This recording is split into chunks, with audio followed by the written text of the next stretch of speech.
Hey, what's up mga kaballers? Maligayang pagbabalik sa aking channel. Halina't pag-usapan natin ang balitang Warriors. May splash trio na naman plano ni Steve Kerr sa Warriors. At ang balitang may bagong duo, ang Memphis Grizzlies. Tara na't pag-usapan natin yan dito sa Basketball Hotshots.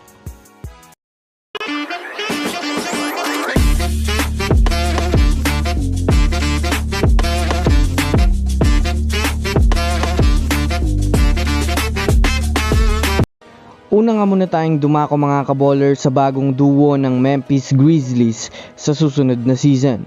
Matapos nga po mga kaballers ang hindi magandang run ng Grizzlies ng nakaraang season, ay sa wakas mga kaballers maaayos na naman nga po ang kanilang kupunan dahil bukod sa pagbabalik healthy ng kanilang star player na si Ja Morant, ay nadagdagan na naman nga po sila mga kaballers ng isang bigating rookie na si Zach Edey.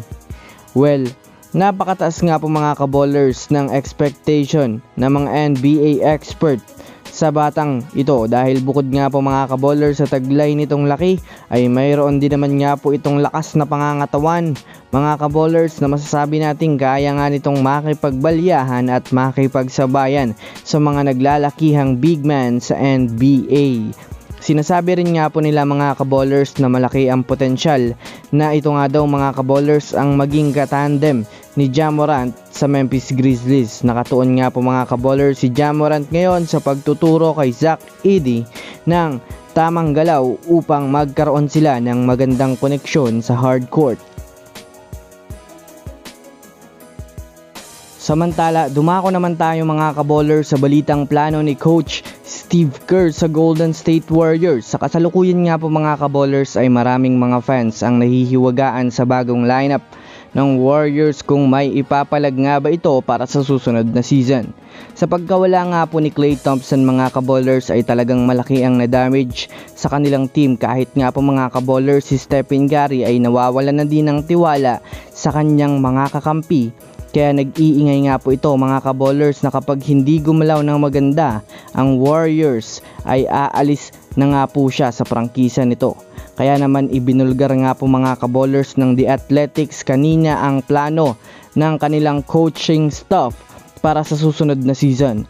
Pagtutuunan nga po nila mga kaballers si Brandin Podziemski ng pansin na i-develop ang shooting nito. Gusto nga po nila mga kaballers na makagawa ito ng 8 hanggang 10 3 points bawat laro. Kung susumadayan natin mga kaballers, bukod nga po sa nabuong splash bodies na si Buddy Hield at Stephen Curry, ay balak nga pong gawin unstoppable ni Coach Steve Kerr si Brandin Podziemski upang magkaroon sila ng splash trios na kahit man nga po mga kaballers nagpapahinga si Stephen Curry, ay may mga player pa rin mga kaballers na mag-aalalay at magkokontrol sa laro.